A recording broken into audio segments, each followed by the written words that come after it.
Obviamente el tema de la migración infantil y de la cantidad de niños guatemaltecos que están detenidos en los Estados Unidos es un tema de crisis humanitaria. ¿En qué condiciones viven estos menores migrantes? Se lo presentamos.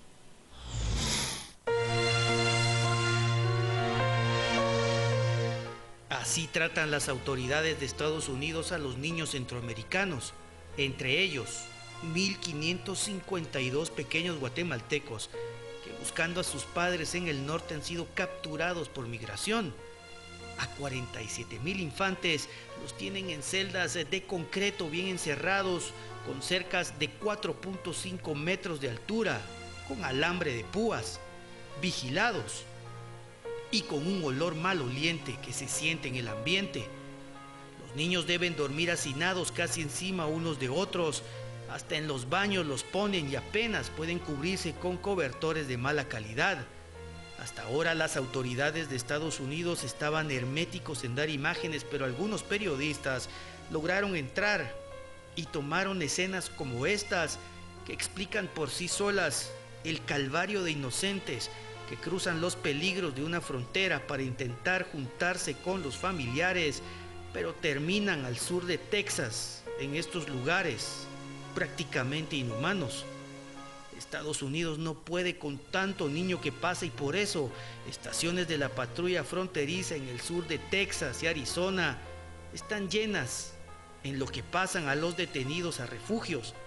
La cuestión es que son tantos pequeños que están cruzando que las autoridades no se dan abasto. De hecho, el presidente Barack Obama calificó la situación de emergencia humanitaria. La ley exige a la Policía de Aduanas y Protección Fronteriza que el Departamento de Salud y Servicios Sociales se haga cargo, pero los albergues, unos 200, están al límite de su capacidad, por lo que los traslados dilatan. Los niños esperan un futuro incierto. Algunos tendrán suerte y se quedarán en Estados Unidos si es que los reclaman. Otros serán repatriados y volverán a un país que no les brinda oportunidades de estudiar, y su situación será peor, pues el dinero que pudo ayudarlos a mejorar su vida se lo quedó un coyote que solo ve en ellos un negocio jugoso. El vicepresidente de los Estados Unidos, Joe Biden, llegará a Guatemala el día de mañana. El presidente Otto Pérez Molina aseguró que se pedirá al vicemandatario norteamericano que se trate este tema de la migración infantil como un tema humanitario. El presidente Otto Pérez Molina refrendó lo dicho por la vicepresidenta Roxana Valdetti de pedir un estatus especial para los niños guatemaltecos que se encuentran hacinados en celdas en Estados Unidos, luego que los atraparon intentando entrar de forma ilegal al norte. Según el mandatario, el problema es una cuestión de humanidad. Queremos insistir en eso, es lo que se hacía referencia a la vicepresidenta, que el tema es de una visión humanitaria y dentro de la visión humanitaria se priorice la reunificación familiar. Es decir, que si el niño está allá, si el papá está allá, pues el niño debería quedarse allá. Si el niño va solo y los papás están aquí en Guatemala, pues entonces así sí nos toca a nosotros aceptar que el niño se venga para acá.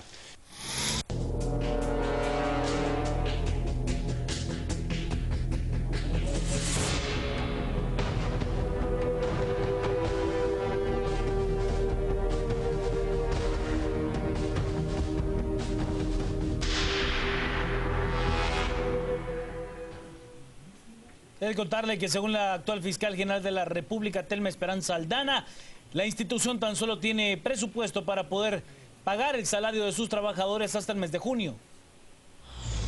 La fiscal general del Ministerio Público, Telma Aldana, está preocupada porque solo hay dinero para pagar los salarios del mes de junio. Es decir, que si el Ministerio de Finanzas no les traslada fondos, el MP entraría en impago de salarios a los trabajadores de la institución. El presupuesto del Ministerio Público realmente está pasando por un momento difícil en vista de que, de acuerdo a los informes que se me han presentado, únicamente tenemos salarios para pagar el mes de junio. En cuanto a la capacitación, afortunadamente el Ministerio Público cuenta con cooperantes internacionales y yo voy a hacer uso de esa cooperación internacional para robustecer la capacitación. Ya conversé con el Ministerio de Finanzas para que a la brevedad me hagan entrega de los aportes que correspondan. Yo estoy convencida de que así lo van a realizar. La fiscal explica que la cartera del Tesoro no les está dando en su totalidad el presupuesto. Al Ministerio Público se le aprobó el presupuesto aproximadamente de 1.200 millones de quetzales. Y entonces el Ministerio de Finanzas Públicas cada mes hace un desembolso y ese desembolso le sirve al Ministerio Público para realizar todas sus actividades. Sin embargo, del mes de enero para acá no se ha hecho efectiva de manera completa la aportación, lo que implica que en este momento hay aproximadamente un adeudo de 220 millones de quetzales. El actual ministro de Comunicaciones, Alejandro Sinibaldi, asegura ya estar listo para poder aceptar la candidatura a la presidencia por parte del Partido Patriota. Alejandro Sinibaldi prácticamente confirma que podría ser el precandidato presidencial del Partido Patriota, quien buscará la reelección por primera vez en la historia de Guatemala. Según Sinibaldi, ya tiene las botas puestas para aspirar a la presidencia.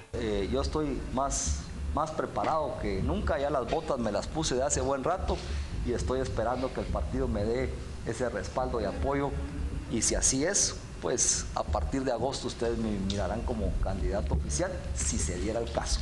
Y si no, pues estoy también preparado para poder apoyar a cualquier otro candidato que presente el partido.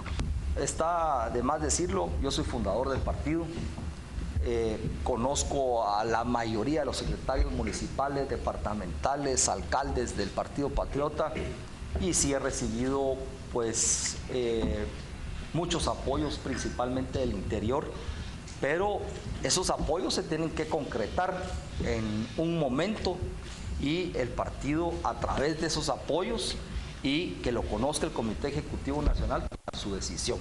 Yo ya lo he dicho, yo estoy preparado, pero no depende de mí, depende de la decisión que tome el Comité Ejecutivo Nacional y que tome el partido, y si a mí me dieran esa enorme responsabilidad, pues estoy listo y preparado para enfrentarla. Y como ya preguntaron, el día que eso se dé, yo renuncio al Ministerio de Comunicaciones. Este segmento es presentado por Jaguar Energy. Seguimos trabajando para encender Guatemala.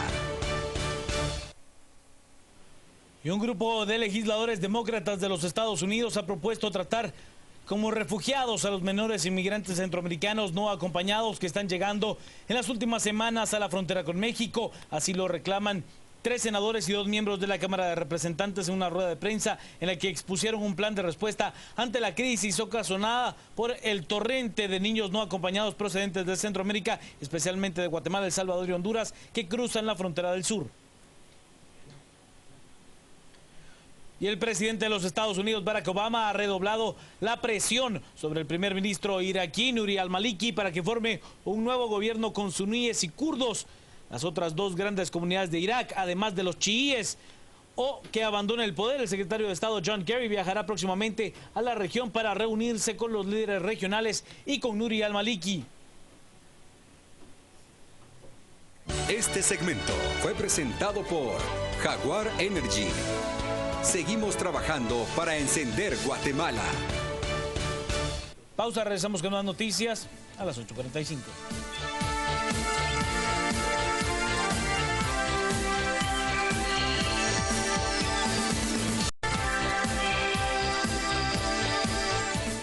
Vamos con las noticias, y es que, ¿sabe usted? El Ministerio de el Ministerio de Cultura y Deportes ha iniciado acciones legales en contra de la Municipalidad de Guatemala por los daños que se dieron en el Centro Cultural Miguel Ángel Asturias el pasado domingo con una carrera de motoenduro. Sí, la denuncia está contra la municipalidad. El Ministerio de Cultura y Deportes denunció penalmente a la Municipalidad de Guatemala por el delito de destrucción al patrimonio de la nación. La denuncia es también contra el exdirector del Teatro Nacional. La viceministra de la Cartera de Cultura, Clarisa Castellanos, indica que en el teatro al aire libre quedó hasta con aceite de motocicletas. Fue el graderío que está de la Sexta Avenida subiendo al teatro. Hay unas craquelaciones ahí que fueron dañadas. Eso, digamos, fue lo que más tuvo daño. De ahí fueron unas manchas de aceite que están en el escenario del teatro al aire libre, que nosotros pues recientemente, ¿se acuerdan ustedes que tuvimos el rescate de esa área? Y de hecho están los camerinos recién rescatados, ¿verdad? Eso básicamente. De ahí hay áreas de jardines, pero en el área patrimonial el daño que resultó del informe es ese graderío. Entre los delitos en los que habría incurrido la Munihuate están violación indebida de las medidas de protección de bienes culturales, depredación de bienes culturales y modificación ilícita de bienes culturales. ¿Sabe usted? La Municipalidad de Guatemala asegura de que ellos no tienen la potestad de autorizar una carrera en las instalaciones del Centro Cultural Miguel Ángel Asturias, pero que están dispuestos a enfrentar a la justicia por la temática de la carrera de motoenduro.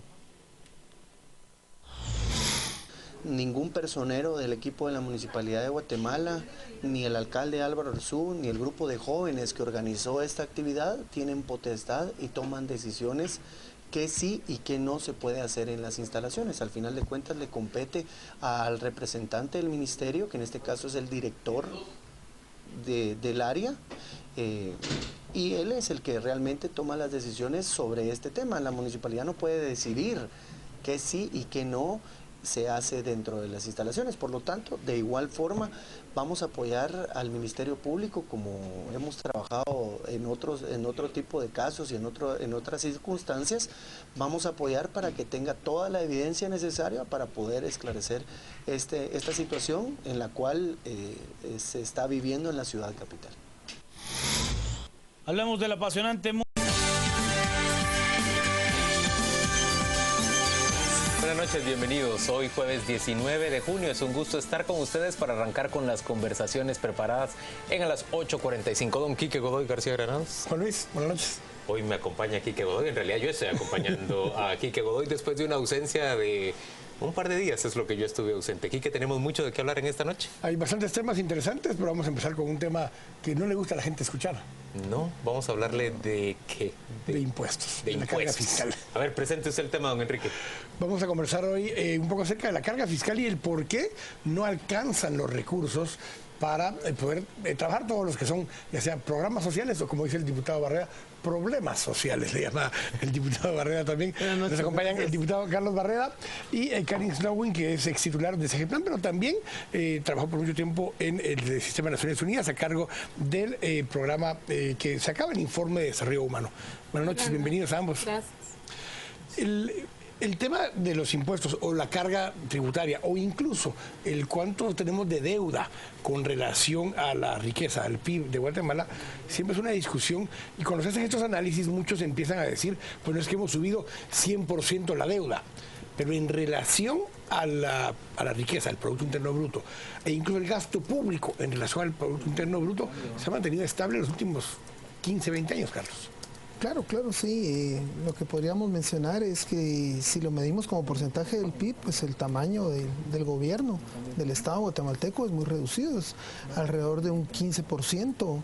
El porcentaje de gasto público global que se hace en un año y así se ha mantenido en los últimos años. Yo recuerdo muy bien hace unos años que estábamos en el gobierno cuando salió el presidente del CACIF y hacía una gráfica en términos nominales y nos decía que el presupuesto iba así, que había pasado de 40.000 a 50.000 a 60.000 millones ahora, ¿verdad? Ahora hasta 70.000. Y obviamente la gente escucha y dice, bueno, sí, se han incrementado los presupuestos, pero lo que no ve es que en términos reales, como porcentaje del PIB, eso es una línea recta, es falso. Pero como A veces acá se utiliza políticamente los números. Si se presentan en términos nominales, obviamente te sale una línea ascendente que dice uno, bueno, ¿por qué no con 70.000 millones puedan hacer el doble o el triple de lo que hacían con 30.000? En términos reales sigue siendo la misma proporción, alrededor de un 14 a 15% del Producto Interno Bruto. Igual en el tema de los ingresos tributarios. Bueno, y vamos hablando de metas que están alrededor de los 49.000, 50.000 millones anuales, que pero representan un como 10.5, porcentaje del 11% del PIB. Es decir, no hemos logrado alcanzar la carga tributaria que estaba establecida en los acuerdos de paz para el año 2000, que era alrededor del 12%, no lo hemos logrado sostener. Y estamos en el 2014. Señores, y de ese poco más o menos 11% del PIB, ¿cuánto le asignamos a programas sociales? ¿Debemos llamarlos estrictamente programas sociales o servicios básicos para la población? Hablamos también de educación, salud. ¿Cuánto le asignamos? ¿Cuánto puede darle Guatemala? Bueno, mira, el asunto es que hay que pensar, los programas sociales, como está acuñado acá, se ha reducido el concepto a lo que es los programas que están asociados ahora en el MIDES o que quedaron metidos en el Ministerio de Desarrollo Social. Pero realmente transferencias condicionadas, transferencias, las bolsas, de alimentos, ese tipo de programas que son de protección social, de asistencia social. Pero el espectro de programas sociales, de políticas sociales es más amplio, incluso en Guatemala, que es bastante restrictivo. Entonces ahí hay que meter, por ejemplo, la categoría de servicios básicos de salud y educación, el tema de agua y saneamiento, por ejemplo, o regresar a las categorías que ya se habían definido en el país, que tenían que ver con el gasto social que se había etiquetado en función de lo que decían los acuerdos de paz. Si tú agarras esa categoría, te incluye a salud, educación, vivienda, agua y saneamiento como mínimo, y a eso le podría sumar los programas de protección social. En términos generales, en promedio, como dice Carlos, si esto fuera un electrocardiograma, disculpa que acuña mi profesión originaria, estás muerto, ¿verdad? Porque es una línea recta, plana. Que no muestra ninguna variación. Digamos, el gran mérito fue que se logró un salto de creo que era 4% que había antes de la firma de los acuerdos de paz, llegamos como al 6-7%. Y de ahí manteniendo un pulso, ¿verdad? Por manejarlo, pero digamos, depende de cómo los agregues las categorías, ¿no? Las necesidades sociales son inmensamente mayores a lo que hay de disponibilidad de recursos. Y sin embargo, la población que paga impuestos reclama que la carga tributaria ya es alta para quienes sí pagan impuestos. Entonces tenemos una diferencia, Carlos, donde el argumento siempre es hay que ampliar la base. Que los que ya están pagando impuestos ya pagan demasiados impuestos, que hay que ampliar la base. Claro, hay que ampliar la base tributaria, pero bueno, se puede ampliar hacia arriba o hacia abajo. Acá regularmente se habla que ampliemos la base tributaria hacia abajo y se habla de la economía informal, del monotributo y todo esto que muchas veces se menciona. Pero también está el secreto bancario, también están las offshore, también está la tributación internacional. Que hay que analizar todos esos temas de renta mundial, ¿verdad? La renta no solo se genera ahora en Guatemala, sino también fuera y se mueve. Estás mencionando instrumentos para evitar que se evada pago de impuestos en nuestro país. Claro, elusión, hay un marco importante, pero prácticamente en estos años lo que hemos hecho es sostener el gasto público. El gran desafío en el año 2008-2009, cuando estuvimos todos al frente del gobierno, en la crisis mundial, fue sostener el gasto público. La política fiscal de Guatemala, contracíclica en esos años, 2008, 2009, 2010, fue sostener el nivel de gasto en alrededor del 14-15% del PIB. Cuando en esos años, por ejemplo, estados como Chile o como México, ante un momento de recesión económica, lo que hicieron fue inyectar hasta 2-3 puntos del PIB, elevando su gasto público como políticas contracíclicas a la situación de recesión que había a nivel global. Guatemala lo único que pudo hacer, pero fue exitoso, fue el único país de Centroamérica que no tuvo recesión, y creo que todavía hay que estudiar más porque funcionaron los programas sociales como un mecanismo de política fiscal contracíclica que permitió amortiguar los impactos de la crisis de pobreza y pobreza extrema. No reducirla, se aumentó, pero no se aumentó en lo que pudo haber sido si no se hubiera inyectado esa cantidad de recursos. Pero es admisible el argumento de que quienes ya pagan impuestos tienen concentrada una carga mayor que incluso ese 11% con el que generalizamos al país. Bueno, si te lo digo netamente como ciudadana que paga impuestos, yo te diría que así lo siento, ¿no? Que se ha recargado en uno el profesional, lo que llamamos las capas medias, ¿no? Una carga que sí se siente, Juan Luis, la verdad. La última reforma ha hecho un peso muy fuerte en lo que puede ser la relación, digamos, entre ese ingreso que tú tenías y la parte que tú asignas al pago de tributos, ¿no? Pero la capa media es una capa que no representa realmente el promedio. Porque cuando vamos a ver los números, cualquiera que gane arriba de 4.000 quetzales al mes, por ejemplo, ya está entre el top 20% de la población en materia de ingresos. El top 20, estamos hablando de 4.000 quetzales al mes. Entonces eso quiere decir que realmente la estructura que estamos hablando es una estructura que hay un 20% de la población que gana de 4.000 para arriba, pero hay un 80% de la población que gana menos de 4.000 quetzales. Entonces tu clase media es el percentil entre el 20 y el 10. Pero imagínate, es tu clase media. Exactamente, si uno lo siente que somos ese poquitito, imagínate ese 80 que está abajo, que lo paga en su IVA, que lo paga hasta en su consumo de alimentos, ¿no? Pero porque ese es el otro tema, Karin, porque hablamos de cuál es esta tasa que estábamos hablando de una carga tributaria, pero cuando vemos qué porcentaje de sus ingresos paga la persona en impuestos, quien tiene un ingreso de menos de 4.000 quetzales, lo más seguro es que un altísimo porcentaje de sus ingresos van para gasto. Y ese gasto implica que pagó de alguna forma IVA. Así es. Pero no paga ISR, pero paga IVA. Y eso se vuelve un porcentaje muy alto de sus ingresos totales. Y esa es una parte que también nos cuesta poder observar a quienes tenemos un poquito más de ingreso sobre esa base. Esa dinámica... Bueno, incluso... Tal vez lo importante es que con la última reforma fiscal o actualización tributaria, como se le llamó, se le apostó a una reforma del impuesto sobre la renta. Un nuevo impuesto sobre la renta, esa era la idea. 350.000 contribuyentes más. Quiera que no, el impuesto sobre la renta creció. No creció lo que se había estimado, pero creció.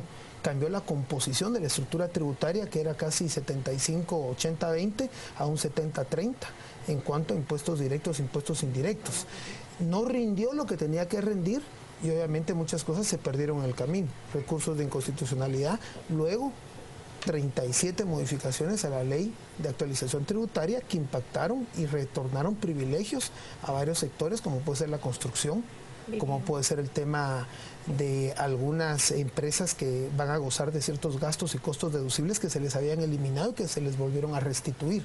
Solo en esa restitución estimo yo que se perdieron unos 400 millones de quetzales, y lo de vivienda, lo de construcción, habrá que hacer la estimación, porque ahí se dio un privilegio o un estímulo pues al sector, como se le quiera ver, pero que a la larga es un sacrificio fiscal. Carlos, pero era una industria, la de la construcción, que se había visto francamente afectada con la reforma.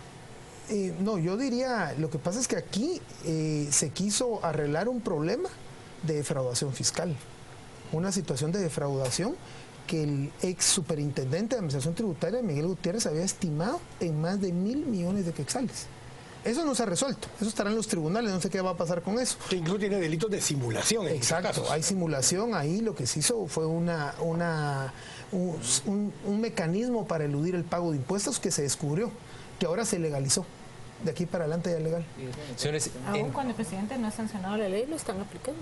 Señores, eso ya se está aplicando sin que el presidente haya sancionado la ley, pero hay un acuerdo político alrededor de eso. Hay un acuerdo, hay un decreto legislativo, es lo impresionante de todo el asunto, ¿no? Pero no está sancionado, o sea, la etapa hacia su formalización no se ha completado, pero está vigente. Y ya se aplica. Sí. Señores, en términos concretos, Guatemala gasta más en materia social en el Ministerio de Educación, es decir, en sostener el sistema de educación pública, pero es un sistema pues que no tiene la cobertura necesaria, del cual han desertado desde el gobierno pasado una gran cantidad de niños. Las cifras parecen ir en descenso en términos generales. Nuestro sistema de salud es francamente pobre, no alcanza a tener una cobertura. ¿Cuál sería el cálculo sensato? ¿A qué porcentaje de la población atiende nuestro sistema de salud pública? Mira, el Ministerio de Salud atiende... El problema es que no hay datos reales para estimarlo, porque las estimaciones del programa de extensión de cobertura se hacen sobre números de convenios firmados, ¿sí? Entonces, cada convenio que hace el Ministerio con una ONG se hace sobre la estimación de que esa ONG va a cubrir una población de 10.000 habitantes. Entonces, si tú firmas 300 convenios, estás cubriendo... Hipotéticamente. Mire, eso ha colapsado. Pero no hay datos reales. Desde septiembre del año pasado a la fecha, además, no se han contratado a todos los trabajadores, más de 40.000 trabajadores que trabajan en el primer nivel de atención en salud. Son 68 convenios con ONGs corruptas, donde no hay supervisión, no hay control. Hay desde cooperativas, entidades religiosas, ferreterías, ONGs que dan infraestructura MUNIS o que construían en FONAPAS o en los fondos sociales que también prestan atención en salud, hacen de todo. Incluso hay una asociación que cobra comisión y si no pagas esa comisión no puedes hacer contrato con el ministerio. Famoso caso de Tamara Obispo. Ahí están los datos, ahí están las cifras. ¿Y a ellos sí les están llegando los fondos del Ministerio de Salud? Mire, ahorita se acaban de firmar convenios y les han dado el primer desembolso del 20%. A estas alturas. Ahorita. Y esa es la base del programa Hambre Cero. Bueno, pero aquí viene entonces el otro argumento de la población. Cuando volteas a ver, más allá de esto, dicen, ok, quieren que paguemos más impuestos, pero al mismo tiempo se roban mucho de ese dinero. Entonces, el argumento siempre es, y eso es lo que algunos le llamaban el fraude patriótico, ¿verdad? O sea, no pago impuestos para que no se lo roben. Para que no se lo roben. Es el fraude patriótico, porque está robando igual. Pero es un argumento que se justifica cuando escuchas estos temas. No, mira. Sí, además tenés la institucionalidad de las finanzas públicas en franco proceso de deterioro y desmantelamiento. Francamente uno dice, bueno, preocupante. Ahora, hay un dato importante que mencionaba Juan Luis, que es el tema de la caída de la matrícula estudiantil. La tesis que yo manejo, que es el desmantelamiento de los programas sociales. La caída de la transferencia condicional. Se perdió la condicionalidad de la transferencia que había permitido un incremento del número de niños y niñas en las escuelas y un incremento de la demanda de servicios de salud. Al caerse los programas sociales y a no verificarse la condicionalidad, la transferencia condicionada. En términos generales se pierde el efecto del programa. Cayó la matrícula en preprimaria, primaria y básicos. Y también cayó la cantidad de gente que iba a los centros y puestos de salud. Y encima de eso, entra en crisis el primer nivel de atención en salud, que sigue en crisis en este momento. Tienes prácticamente una situación de servicios sociales colapsados. Pero regresando al punto con el que iniciamos, ¿es por falta de recursos o por falta de capacidad de ejecución cuando en los últimos 2 años se ha ejecutado entre un 92 y un 94% del presupuesto? Incapacidad. Yo diría que ineficiencia, falta de coordinación interinstitucional. No tenemos a alguien que esté buscando esa coordinación que sea efectiva. No hay un mando interesado en dar resultados sociales. Pero señores, hincamos el diente sobre esta administración. Ahora, lo cierto es que incluso desde el inicio de los programas sociales, en la administración anterior, ahí están los datos, no se establece una línea basal. En términos generales, hay una... Por favor, pero ¿había cuántas entregas? Había un enorme desorden también en las finanzas públicas. Pero ahí están los datos. La matrícula estudiantil se incrementó. Pero ¿cuán real es ese dato de la matrícula estudiantil incrementada ahora que vemos que... Mira, el incremento de la matrícula estudiantil viene desde el gobierno de la Gana. Oye, ¿sí? En realidad desde el gobierno de Jorge Serrano pasa del 70% y empieza a crecerse hasta el 91%. Digamos, un salto cualitativo empieza a darlo es en el gobierno de la Gana, que salta del 91 creo que es al 95% y empieza a subir más después. Karin, pero ¿podemos confiar en esas cifras? Mira, incluso las del gobierno de la Gana. No puedes confiar en Guatemala en ninguna cifra, Juan Luis. O sea, si vamos a eso, no confíes en ninguna cifra. El tema siempre es en este oficio el confiar en la mejor cifra que tienes. Y en la historia de las cifras del país, de los registros estadísticos regulares del país, las cifras del Ministerio de Educación siempre han sido confiables. Son más sólidas. Entonces hay un nivel de consistencia que no es, digamos, de certidumbre absoluta y relativa, pero es un buen también referente. con cautela, pero lo puedes comparar frente a sí mismo.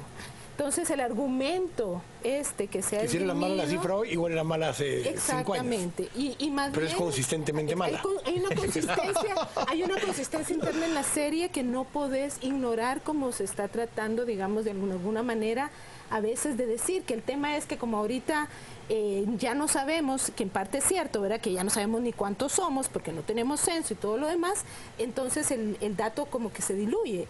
En parte, yo creo que hay algún argumento en eso que es valedero, pero no es suficiente porque la serie interna es consistente. Además, te digo yo, eso me tomé la tarea de hacerlo personalmente, revisar las series de las bases de datos de las ENCOVIS, o sea, las encuestas de condiciones de vida, de las encuestas del ENEI y todas, y tú miras que el parámetro es bastante consistente. Entonces, ¿eso qué te dice? Que por muy inconsistentes y desconfiadas que son las cifras, entre sí mismas son comparables. Pero al fin y al cabo son cifras oficiales. Mira, desde el oficio como diputado yo pido las cifras del SIGSA. ¿Del SIGSA, del Sistema Gerencial de Información en Salud. Son las cifras oficiales, son con las que yo puedo evaluar y tengo que hacer mi función de fiscalización, si no, ¿cómo? Entonces pido, bueno, datos de mortalidad materna infantil, mortalidad materna, mortalidad infantil, todos los datos se incrementaron, Juan Luis. Todos. En términos negativos, se incrementa la mortalidad materna, se incrementa la mortalidad infantil, los casos de desnutrición, ahí están las cifras.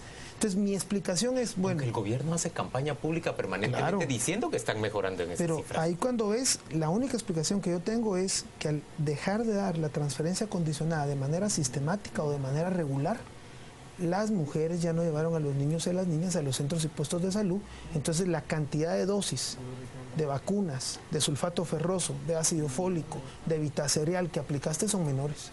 Señores, hemos llegado al final de esta conversación. Gracias a ambos por acompañarnos hoy a las 8:45.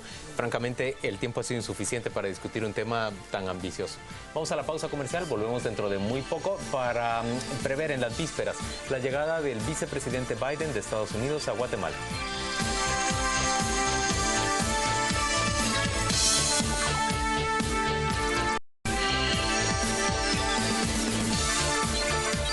La pregunta concreta es, ¿a qué viene en realidad el vicepresidente Biden, es el vicepresidente de Estados Unidos, a Guatemala el día de mañana? Sabemos que en una gira latinoamericana que ha arrancado en Brasil con su presencia para el primer juego de la selección estadounidense en el Campeonato Mundial de Fútbol, ha incluido en último momento a Guatemala como la última etapa de esa gira. Nos acompañan para discutir este tema dos analistas en materia internacional. Están con nosotros Cecil de León y Nicolás Virsi. Ambos les agradecemos estar hoy a las 8:45 en este canal Antigua. Quique. La pregunta que sea Juan Luis, o sea, ¿cuál es la verdadera razón por la que hoy, simplemente porque salió en portadas de medios en Estados Unidos o porque se volvió noticia el hecho de los niños en el área fronteriza con centros de detención rebalsando, ¿es esa la razón por la que viene a Guatemala, Nicolás? Yo creo que sí. Si la razón por la que viene el vicepresidente Biden a Guatemala es la razón que se dio, no hacía falta que viniera, porque la crisis humanitaria, la crisis migratoria, la crisis de los niños migrantes que van de 7 a 13 años de edad, que están literalmente invadiendo el sur de Texas, no se da por las razones que declaró el vicepresidente Biden, que había disparado la violencia y las maras y la inseguridad de Guatemala. Las estadísticas reflejan que ha bajado. Todas las cifras. Especialmente en las áreas donde de donde vienen los niños. Sí, entonces, de hecho, ahí no es donde ocurre la mayor criminalidad en el país, por lo menos no en los registros estadísticos. Entonces yo sí creo que es lo que estamos hablando fuera del aire, que es damage control, como dicen en Estados Unidos, mitigación de daños políticos en un año electoral. Es esta crisis de niños migrantes se da precisamente porque se malentendió el mensaje de la suspensión de las deportaciones de niños, el DREAM Act y todo eso que había hecho Obama hace 2 años. Se entendió el mensaje en Centroamérica, porque es Centroamérica, ahora ya no son mexicanos, el 75% de estos niños son de países centroamericanos, Guatemala, Honduras, El Salvador. Sí, entonces ya 75%, y cada vez más jóvenes y cada vez más mujeres. Y ha disparado 1000%, ¿sí? En los últimos 2 años. ¿Sí? Era 4,000 en 2011. Ya van para 47,000 a mediados de año, 4,000 niños en todo 2011. Y ahora 47,000 en 6 meses. Entonces va para 94, más de 90 a 100,000 para fines de año. Esto va para un tsunami, esto solo ha empezado. Cecil, ¿y cómo puede entenderse ese volumen de niños migrando del norte de Centroamérica hacia Estados Unidos? Pues obviamente las condiciones económicas, sociales del país obligan a la población mayor de edad, ¿verdad?, a emigrar desde hace muchos años. No es nuevo este fenómeno. Lo que es nuevo es el foco que se está dando sobre las edades de estos migrantes, ¿verdad?, y que en un año electoral, con una sensibilidad especial para este tema en Estados Unidos, pues el vicepresidente se viene a Guatemala más que todo para un tema de imagen interna. Es decir, campaña electoral de alguna manera, tratando de sostener a un presidente que viene en caída en una aceptación interna, pero que no solo es el tema de los niños migrantes, sino otros 3 temas que trae en su agenda el vicepresidente. Es el tema de seguridad, como es normal y común y corriente, es el tema más importante, al que Estados Unidos le pone más coco, especialmente a los 3 países de los que estamos hablando, ¿verdad? El Triángulo Norte de Centroamérica. Y si algo le importara a Estados Unidos los migrantes, pues trataría quizá con más dignidad a los nuestros, pero no creo que sea un tema de especial atención, sino es un tema más mediático, de corazoncito, precisamente para colocar... Se dice fácil lo de tratar con más dignidad, pero para cualquier nación, incluso la más rica y poderosa, recibir en 6 meses 47,000 niños migrantes realmente debe ser motivo de una crisis, ¿no? ¿Cómo te preparas para eso? Es una tremenda, es una crisis multifacética, porque ahora ya es una crisis de gobernabilidad para los estados de Arizona y de Texas, porque literalmente los border agents, los agentes de la Guardia Fronteriza están cambiando pañales. Sí, no estaban listos ni preparados para atender este tipo de situación. No tienen los recursos y además el gobierno federal está haciendo cosas muy curiosas. Está agarrando niños en Texas. Los niños se están entregando. Y trasladándolos a Arizona. Pero es que ya están copados, están llenos. Sí, pero los albergues de Texas. La gobernadora de Arizona ya va a demandar al gobierno federal porque dice, miren, ustedes están, no solo eso, están violando las leyes de maltrato infantil. Porque están abandonando niños a su suerte en estaciones de bus de Arizona, sí, con una botellita de agua y punto. Que es lo más sensible, precisamente la niñez es lo más sensible en el tema del... Pero se vuelve una cosa muy compleja donde los demócratas, especialmente los más liberales dentro del Partido Demócrata, han siempre hablado de poder recibir con dignidad a los migrantes y demás y hacer un trato digno de ese tipo. Y ha salido incluso Hillary Clinton ahora, del ala un poco más conservadora del Partido Demócrata, diciendo, miren, eso hay que devolverlos, no podemos permitirlo. Con el mensaje en el fondo de que eso va a reducir la posibilidad que sigan llegando y lleguemos a 100,000 para fin de año, Nicolás. Bueno, ella lo dijo también por razones electorales. Ella tuvo una entrevista en Fox News, creo que fue ayer, donde se distanció completamente de la administración de Obama, sobre todo en política externa, de la cual ella estaba encargada. Pero esta crisis se cantó. El gobernador Rick Perry de Texas, sí, él también tiene sus motivos políticos, pero él cantó que esto iba a pasar. Si ustedes suspenden las deportaciones de niños hace 2 años, esto es lo que va a pasar y es lo que está pasando. Es decir, tu impresión, como la del gobernador de Texas, es que se alentó de parte de Estados Unidos esta enorme migración porque no devuelven a los niños, sino que una vez que entran al territorio estadounidense, pues las autoridades procuran ponerlos en contacto con un familiar suyo, aunque se encuentre indocumentado.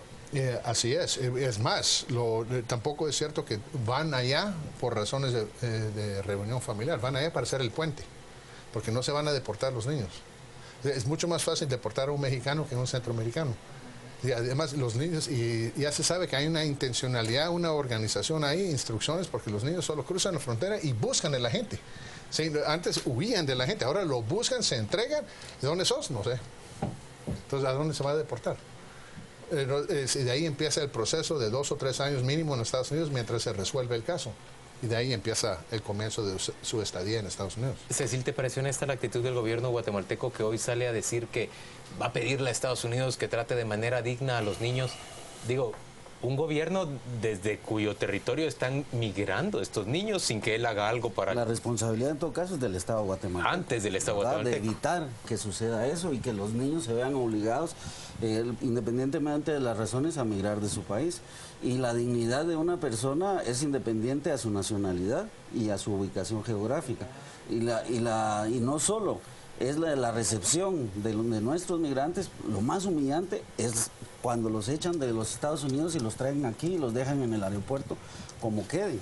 Todavía el año pasado, todavía en el gobierno anterior, había una secretaría de la paz del gobierno anterior, que por lo menos recibía a los migrantes.